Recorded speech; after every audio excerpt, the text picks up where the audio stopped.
Hello दोस्तों। आज हम लोग शुरू करने जा रहे हैं ऑर्गेनिक केमिस्ट्री की प्लेलिस्ट। ऑर्गेनिक केमिस्ट्री क्या होती है? कार्बन से रिलेटेड जो भी केमिस्ट्री है, जनरली हम ऑर्गेनिक केमिस्ट्री में इसको पढ़ते हैं। ठीक है। तो अभी जो आप देख सकते हैं, हमने आज से हम क्लास 12th की ऑर्गेनिक केमिस्ट्री शुरू कर रहे हैं। तो आपकी जो पार्ट 2 है, केमिस्ट्री बुक है, क्लास 12th की केमिस्ट्री बुक जो पार्ट 2 है वो पूरी ऑर्गेनिक केमिस्ट्री के अंडर में आती है। ठीक है।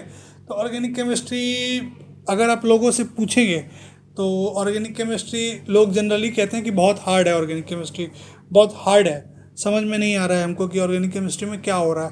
तो इसके लिए हम बता दें आपको कि ऑर्गेनिक केमिस्ट्री ना ज़्यादा हार्ड है ना ज़्यादा इजी है, बस आपको एक सही तरीका चाहिए पढ़ने का।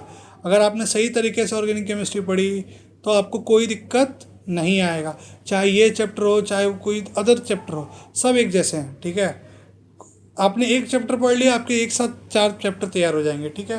इसमें कोई मतलब अलग सा कुछ ज़्यादा आपको नहीं लगेगा। तो चलिए देखते हैं मतलब ऐसा क्या तरीका है। मैं आपको पढ़ना सिखाता हूँ कि कैसे पढ़े जाए ऑर्गेनिक केमिस्ट्री। ऑर्गेनिक केमिस्ट्री कोई ऐसा सब्जेक्ट नहीं है कि आप मतलब आज आए और पढ़ ली और हो गया, नहीं। ऑर्गेनिक केमिस्ट्री में आपको कंटिन्यूस मेहनत करनी पड़ेगी। ठीक है।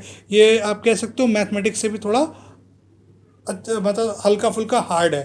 ठीक है। लेकिन अगर समझ लिया आपने ऑर्गेनिक केमिस्ट्री तो आपको 1% भी दिक्कत नहीं आएगी, आप सारे क्वेश्चन देख के बता सकते हो। ठीक है। तो चलिए शुरू करते हैं आज इसका। तो सबसे पहले शुरू करने से पहले एक चीज़ हम आपको बताना चाहते हैं। आने वाले जितने भी ऑर्गेनिक केमिस्ट्री के चैप्टर हैं, ठीक है, आपको जितने भी चैप्टर आएंगे इसके बाद ऑर्गेनिक केमिस्ट्री में, सब में उसमें कुछ चीज़ें कॉमन होगी। सबसे पहले क्या होगा? सबसे पहले हम पढ़ने जा रहे हैं एक उसको, ठीक है, एक चैप्टर को पढ़ेंगे। तो सबसे पहले चैप्टर में क्या पढ़ते हैं हम लोग? सबसे पहले चैप्टर में पढ़ते हैं ओवरव्यू। ठीक है। ओवरव्यू पढ़ते हैं। बट ओवरव्यू क्या होता है? ओवरव्यू क्या होगा? ओवरव्यू होता है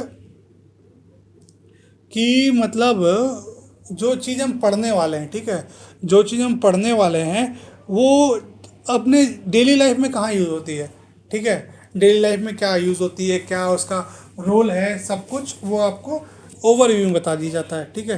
कि मतलब हम इस चैप्टर को पढ़ रहे हैं तो उसका क्या मतलब कि इसका एडवांटेज मतलब एडवांटेज या यूज़ है प्रैक्टिकली। ठीक है। वो आता है आपको ओवरव्यू में। दूसरी चीज़ें क्या होती है? दूसरा चीज़ आता है आपका कि सबसे पहले क्लास, उसके बाद आता है क्लासिफिकेशन। ठीक है। क्लासिफिकेशन। ठीक है। हम लोग क्या करते हैं? पढ़ते हैं कि कितने तरीके की वो चीज़ है। जैसे मान लो कि जैसे अल्फ़ाबेट हो गया, तो अल्फ़ाबेट कितने टाइप का? 26 लेटर होते हैं अल्फ़ाबेट में। उसी तरीके से क्लासिफिकेशन है। मान लीजिए अभी हम पढ़ रहे हैं हेलो एल्केन्स। ठीक है। Haloalkanes. ठीक है। तो हेलो एल्केन्स के टाइप्स देखे जाएंगे इसमें। ठीक है, क्लासिफिकेशन में।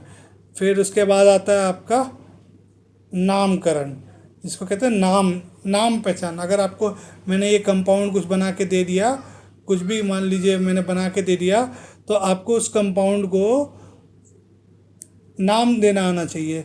उसका जैसे मान लीजिए मैंने दे दिया CH3CH2 समथिंग समथिंग, मैंने कुछ दे दिया, तो आपको इस कंपाउंड का नाम लिखना आना चाहिए। वो आपका आता है किसमें? वो आता है आपका नोमेनक्लेचर। ठीक है। इसको कहते हैं नोमेनक्लेचर। ये आपका नोमेनक्लेचर हो गया। ठीक है। हमने क्यों पढ़ना है वो देख लिया, कितने तरीके के होते हैं वो देख लिया, और इसका नाम देख लिया। ठीक है। नोमेनक्लेचर हो गया, ओवरव्यू हो गया, क्लासिफिकेशन हो गया। चौथा चीज़ है हमारा कि प्रिपरेशन मेथड। ठीक है। Preparation method. प्रिपरेशन मेथड क्या होता है? मतलब कितने तरीके से वो बनता है। ठीक है। उसको बनाने का क्या तरीका है, इंडस्ट्री में क्या तरीका है, नॉर्मल यूज़ के लिए क्या तरीका यूज़ करते हैं, और जैसे मतलब और क्या कहें, मतलब अगर कोई चीज़ है तो उसको बनाने का जो जैसे केमिकल कंपाउंड है तो उसको बनाने का क्या बेस्ट तरीका है, किस तरीके से इसमें क्या बेनिफिट है, वो सब इसमें पढ़ते हैं। ठीक है। फिर पांचवी चीज़ आपकी आती है केमिकल रिएक्शन। ठीक है। पांचवी चीज़ आपकी केमिकल रिएक्शन, कि उसकी इम्पॉर्टेंट रिएक्शन क्या है। ठीक है। अगर हमसे कोई पूछे कि इसमें बताओ केमिकल रिएक्शन में, तो आपको दे दिया जाएगा वो प्रोडक्ट और उसके हिसाब से आपको बताना होगा रिएक्शंस क्या क्या हैं, ठीक है। फिर छठी चीज़ आती है प्रॉपर्टीज़। प्रॉपर्टीज़ कैसी properties? Like physical property and chemical property, ठीक है। फिजिकल प्रॉपर्टी आप जानते हो, बॉइलिंग पॉइंट, टेम्परेचर और ये सब चीज़ें हैं, वो सब फिजिकल प्रॉपर्टी में आती है। केमिकल प्रॉपर्टीज़ भी आपकी जान ही रहे हो कि केमिकल प्रॉपर्टीज़ आपका रिएक्शन हो गया, और ये मतलब ऑक्सीजन के साथ क्या रिएक्शन, इस टाइप का केमिकल नेचर क्या होता है, एसिड होता है, बेस होता है, सॉल्ट होता है, जो भी होता है वो केमिकल प्रॉपर्टीज़ में जाएंगे। तो टोटल कितनी चीज़ें हैं आपके पास? 1 2 3 4 5 6, टोटल 6 चीज़ें पढ़नी है आपको। अगर इन 6 चीज़ों में कोई मेरे से पूछे कि किसी भी कंपाउंड का सबसे इम्पोर्टेंट चीज़ें क्या है, वो है आपका ये, ठीक है, वो है आपका ये क्लासिफिकेशन, नोमेनक्लेचर और केमिकल रिएक्शन, ठीक है। ये आपकी 3 सबसे इम्पॉर्टेंट चीज़ें हैं जो आपको आनी ही चाहिए। अगर आप ये सब भूल गए हो या कुछ और भूल गए हो चलेगा, आपको नोमेनक्लेचर नहीं भूलना है, आपको क्लासिफिकेशन नहीं भूलना है, और केमिकल रिएक्शन नहीं भूलना है, ठीक है। अब ये तो आपने देख लिया कि ये चीज़ है। अब इसमें से चीज़ें आपको याद कौन सी रखनी है और कौन सी समझनी है, ठीक है। तो सबसे जो चीज़ है वो है ये केमिकल रिएक्शन, ठीक है। तो केमिकल रिएक्शन क्या करना है? केमिकल रिएक्शन आप देखोगे, समझोगे और उसको याद रखोगे। ये जो चीज़ें हैं क्लासिफिकेशन और ये नोमेनक्लेचर, ये जितने भी चैप्टर इसके बाद आएंगे, ठीक है, जितने भी चैप्टर आएंगे इसके बाद, वो सारे के सारे एक ही रूल्स को फॉलो करेंगे। मीन्स क्लासिफिकेशन के लिए भी वही रूल, नोमेनक्लेचर के लिए भी वही रूल। तो ऐसा नहीं है कि आपको हर बार इसको पढ़ना है, नहीं, एक बार आपने समझ लिया, ये हो गया, इनका काम हो गया। मगर ये जो चीज़ है ना, ये चीज़ है केमिकल रिएक्शन, किसी किसी कंपाउंड में नेम रिएक्शन होती है। Name reaction in the sense आपकी क्या होगा कि मान लीजिए किसी एक पर्टिकुलर बहुत फेमस कोई रिएक्शन है, ठीक है, तो बहुत फेमस रिएक्शन जो है, ठीक है, बहुत फेमस रिएक्शन जो होगी वो आपको याद करनी पड़ेगी। अभी आप जब केमिस्ट्री चैप्टर पढ़ेंगे ना, तो मैं बताऊंगा कि कौन सी नेम रिएक्शन है।